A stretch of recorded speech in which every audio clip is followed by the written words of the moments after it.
Americans' behavior and how their society is.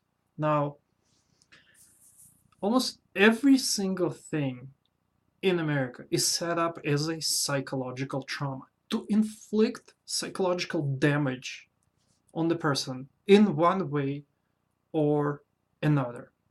Everything.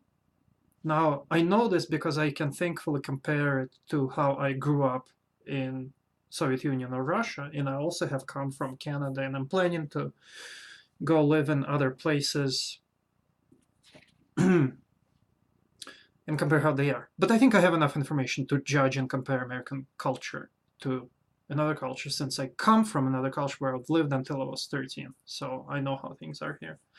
Now, in Russia, where I lived and grew up, I did not have any really psychological trauma as a kid. I can't remember negative episodes, for example. I remember one girl when I was little outrunning me. I think I was 7 years old and we had a running contest and she won. So that was a bit sad for me. All right. And I think maybe I don't know, I used to in Russia go to karate and whatever. Other kids were more athletic than me or anything like that. But I didn't feel that I was bombarded with psychological intimidation on purpose. Now, things do happen, and Russia is not this garden of flowers, so Russia also had, some things, but they were within reason. Now, in America, I had so much psychological trauma that I'm still suffering from it. I'm still traumatized from going to school here. I'm still traumatized from college. I'm still traumatized from jobs that I had because everything is in a perverted way that just just pushes on your psyche, pushes your buttons, and demeans you as a person. All right. For example, another example is school. All right. Now, in Canada, where I was, of course, I didn't go to school there, but there was a school nearby where I lived. Now, why is school in Canada less of a stress than in America? Firstly, the building was nondescript and it didn't have a Warriors or it didn't have a Falcons or some kind of bullshit American thing that just, I think, aggravates your psyche. The school was called like something middle school or elementary school. It didn't have a fence around it. It didn't have 300 stadiums, basketball courts, whatever, because sports are not that important. They really are not. Okay, if you want to do sports, you go outside of school because if you do them in school, you get these, things between people who do sports and people who don't do sports, and then you have nerds, jocks, varsity jackets. That just further separates people. Not needed. Want to do sports, go outside. And I feel that's a much less stressful way of dealing with things.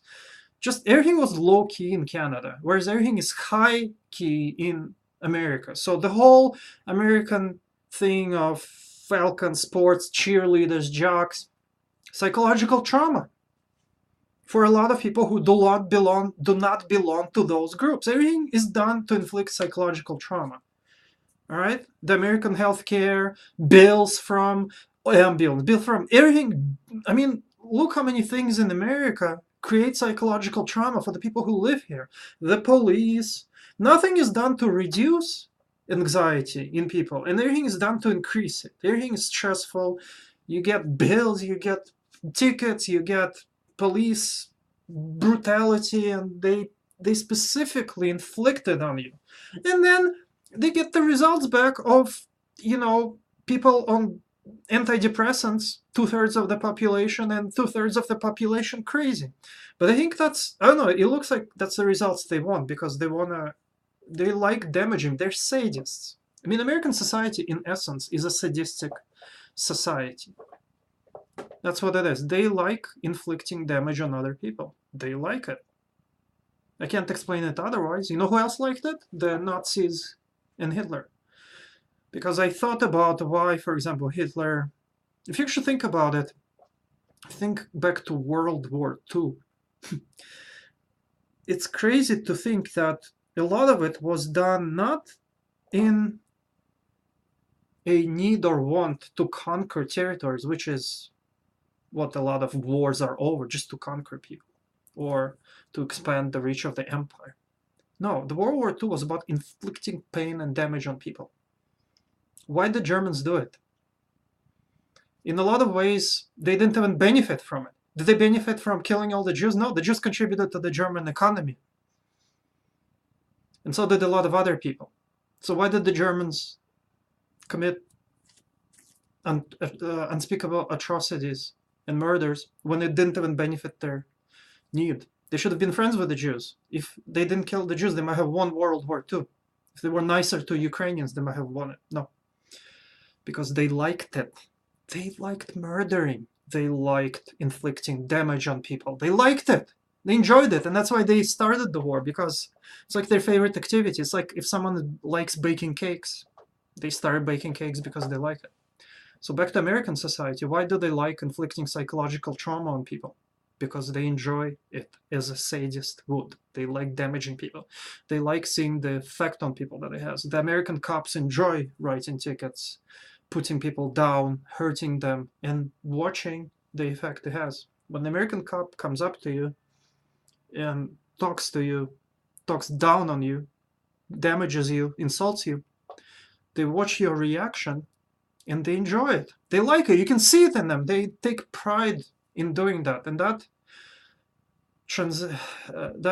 translates to every other aspect of American society. They like damaging people and seeing what they do. They like creating a high school experience that damages people, and they enjoy seeing they enjoy putting people down and seeing what happens to them. That's the basis of it. But it's horrible, you know. I feel that almost everyone, even the damage inflictors and so-called authority figures, are victims of all this. It's some kind of a